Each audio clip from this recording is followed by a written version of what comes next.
All right, Cowboys fans, I need to know how you feel about your new third-string quarterback. Yeah. He was soon to be a second-string quarterback at one point. We just don't know exactly how it's going to play out. But Trey Lance, now a member of the Cowboys organization, 512-337-3776. I'm excited about this, and I'll tell you why. Because the Cowboys, for a long time, I've even said it on the 3 weeks we've been on the air together, or whatever it is. I've said the Cowboys have a bad organizational habit of not drafting quarterbacks. They just don't do it. I don't know why, whatever. You look at the common draft. Now, I'm not going supplement or anything like that. I'm talking about the common draft. In the last 34 years, they've only drafted 7 quarterbacks. 34 years. That's crazy. That's 7? 7. That's crazy. That doesn't make any sense. The Eagles have drafted like 7 since, I want to say, in the last 15 years. Somewhere around there. They just don't do it. They only drafted like 6. Now, quarterback is the most important position in the sport, correct? I think it is. I think we all agree it's really valuable. It's the most important position on the team. The Patriots have drafted 14 since 1998. The Cowboys 7 and 3, almost 3.5 decades. They just don't draft. I don't know what it is. I'll go back and count it again. Those are my old notes. I'll go back and count it again, see if I was mistaken. But it's a crazy number. They've drafted the fewest quarterbacks in the NFL in the last 2 decades, and like I said, it's a bad organizational habit. You go look at the Eagles, they've drafted, think about the quarterbacks they've drafted, even though they've drafted, like I said, 7 quarterbacks in the last 15 years. They got Nick Foles a part of that draft. They've swung and missed on a Carson Wentz project. They've got Jalen Hurts, another now franchise quarterback out of that. They've lived 3-4 different quarterback lives through drafting quarterbacks just in the last decade. But the Cowboys don't operate that way. So I think this is growth for them. They didn't draft him, but essentially they traded a mid-round draft pick for Trey Lance. And I think it's just a healthy organizational habit. You want to give yourself margin for error when it comes to the quarterback position. The late, great Bill Walsh used to famously say, very few people can evaluate the quarterback position, and even fewer can coach the quarterback position. And you can flip them if you want to. It doesn't matter. And it's truer now as it was back then when he said it. And that's why, like the Patriots, they drafted 14 quarterbacks since 1998. A lot of those guys drafted ahead of where they drafted Tom Brady. They drafted 10 quarterbacks after drafting Tom Brady while Tom Brady was still a part of the organization. Because they were understood, hey man, we gotta look for the next Tom Brady. They know they lucked out with Tom Brady. 6th round pick, 199th overall. They know that was a luck move. They know they Forrest Gumped their way into it. But at least they acknowledged that it was luck and it's a lottery. And in order to win the lottery, you gotta buy more tickets, draft more quarterbacks. You never know when you're gonna hit on one. And when you hit, ask the San Francisco 49ers. That's the 49ers who drafted since 1999, 13 quarterbacks since 99. Some you hit on, some you don't. Surprising move for the Cowboys for sure. I mean, it's a great move. When I heard it was for a 4th-round pick, that one really knocked me over because that's a lot. I mean, that's a heavy pick for someone who we thought was going to be waived potentially. But you know that the Niners were trying to recoup something because they gave up so much to acquire the pick in which they used number 3 overall on Trey Lance. But it obviously means the Cowboys had a high grade and high opinion of Trey Lance coming out. We know his career has not gotten off to a very good start. You gave the numbers last week of how few passes Trey Lance has thrown in his career. And my question will be with Dallas is just like it would have been in San Francisco as the 3rd quarterback. How do you develop a 3rd quarterback? I mean, this is a project that's longer than just this year. I get that. But, you know, they're now focused on this year. Training camp is over. All the offseason work is over. Now it's about Dak Prescott and Cooper Rush navigating the 2023 season, which is a high bar season for the Cowboys. But now Trey Lance is in the fold for a 4th-round pick.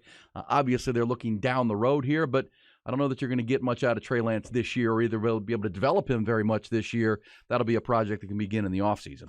I'll tell you what I think the value is. Immediately, because I'm with you. I think obviously it's a developmental project for the Cowboys. And Brian Broaddus, who we both listen to, and Brian Broaddus is great. He's fantastic. He's really plugged in. He said the Cowboys, you know, it's a deal for them because they had a 2nd-round grade on him. So they had a 2nd-round grade on him, which I mean, obviously the 49ers gave up 3 eventual first-round picks for him and a third-round pick. So obviously a little bit higher grade than a second-round grade.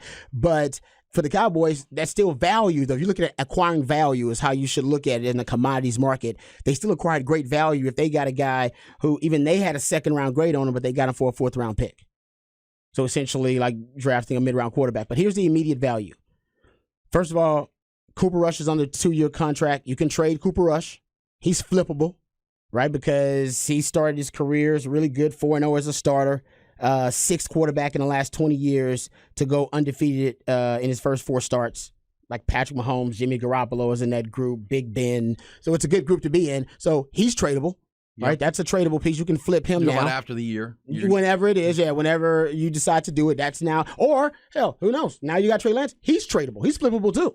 Some team may decide, hey, man, actually, we wanted him.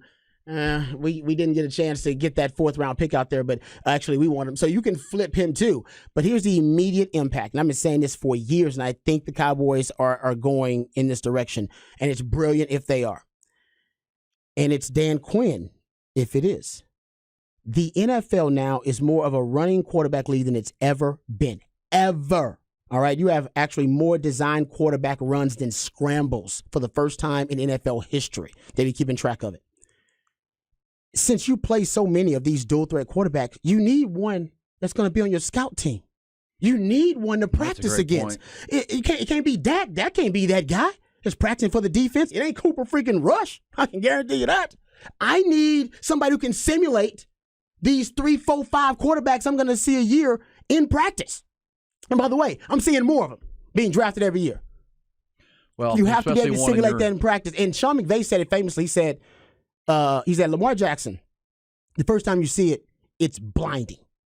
He said, my guys don't adjust to it. It's like the second half, the speed of Lamar Jackson at the quarterback position.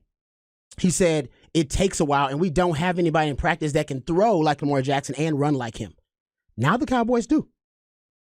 So they have a simulation of a dual-threat quarterback. I haven't looked at their schedule, so I got to go check and see how many of these guys are going to play. Daniel Jones is one. They play him twice a year. Well, Jalen Hurts is one. They play him twice a year. All right? Yeah, so in your own division. You got 4 of them. You got 4 games in your division alone, and you're probably going to end up, 3, 4 other ones. So that's like 8 games a year. You're going to end up half of your damn games. You got to play a dual threat quarterback. Why not have one that can simulate that in practice rather than make Cooper freaking Rush or Will Greer?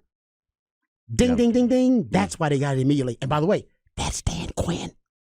Yeah, they want. That's Danny Boy. Well, I think that's well said. That's a piece of it I hadn't even thought of. But to prepare for Jalen Hurts in your own division, Daniel Jones with design runs, Justin Fields in your conference with the Chicago Bears.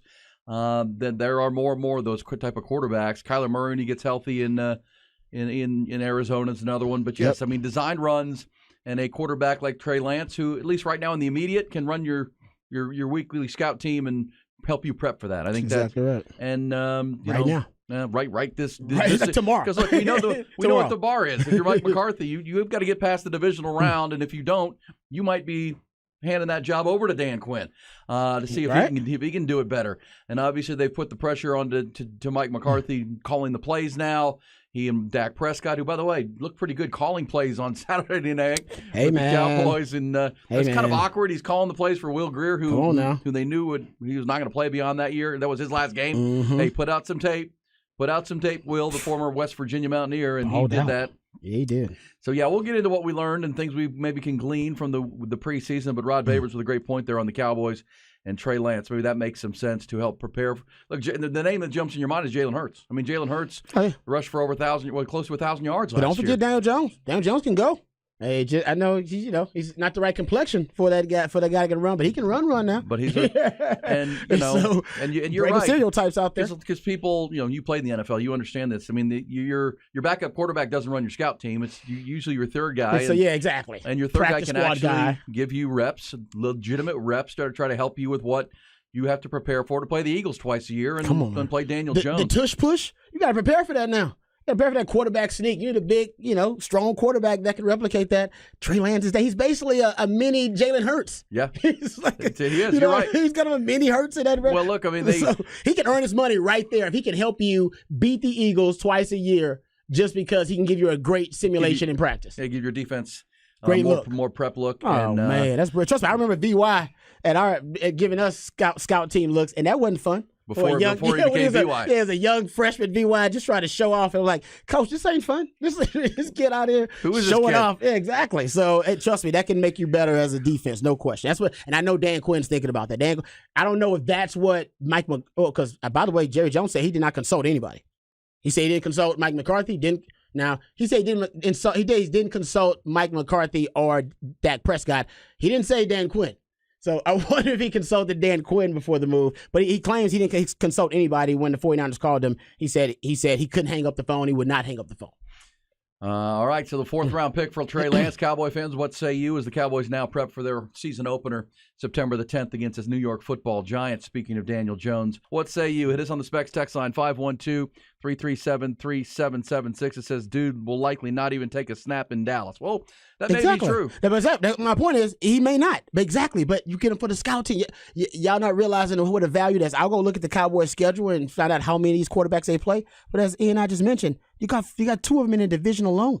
So you got 4 games where you got to play against a true dual threat quarterback. And like I said, Cooper Rush ain't giving you a good look. So and by the way, he's not costing you a lot of money. Right now, he is based on the guaranteed money you owe him, he's the 20th most expensive player on the roster. So it's not like he's costing you a lot of money. Right. And you should have been drafting quarterbacks anyway. Like I said, you drafted 7 of them in the last 30-something years. What the hell? That doesn't make any sense. That is nonsensical. And by the way, that is malpractice from a general manager perspective. And by the way, Mike McCarthy coming from the Packers organization, he knows this because Ron Wolf famously, the Hall of Fame GM, once famously said, man, if they let me, I draft a quarterback every damn year. And he's the one that really rubbed off on the NFL and influenced the NFL to draft quarterbacks basically every other year. That's why the Eagles are where they are. They draft quarterbacks essentially every other year. They just drafted one last year, I believe. They always draft a quarterback. They just draft them. Why not? You never know when you find a Brock Purdy. If the 49ers had not been drafting quarterbacks, where would they be right now? Shadow be fired. Fired? Nobody's got a job. Why? Because they're drafting quarterbacks. Guys, it's just smart. And the Dallas Cowboys have been the most irresponsible and the luckiest team in the NFL when it comes to the quarterback position in the last 30 years. I BS you not. Go look at it. By the way, Jalen Hurts last year, rushing totals. Come on now. Give it to me. 760 yards and 13 touchdowns. Exactly. 13 touchdowns. He was come on. Did he miss like 3 games too? Yes, he did. At the end of the year, in December, before the playoffs. Yeah, and Danny Boy's up there too. I know people don't hate on Daniel. Daniel Jones is right there in that category, man. Daniel Jones can run. And by the way, Brian Dable encourages him to run. You need a defense that can be ready for that. So Well, so look, if you're the Cowboys and your offseason goals are to, your season goals going into the offseason, we got to get better than Philadelphia. Because they were in the Super Bowl. That's the reigning champion of our conference, and they're in our division. And you're right, Daniel Jones rushed for 708 yards and 7 touchdowns last year. Mm-hmm. 708 yards. A lot of people would be surprised Daniel Jones over 700 yards rushing.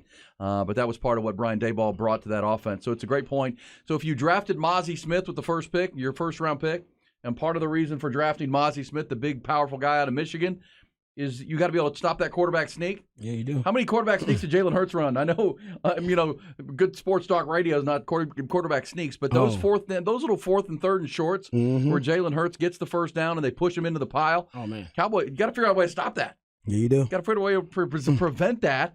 And Mozzie Smith with Leighton Vander Esch back, and now this for Trey Lance to try to simulate the quarterback in Jalen Hurts, or you're going to have to beat, along with Daniel Jones and others in the conference. All right, good stuff there. NFL preseason is in the books.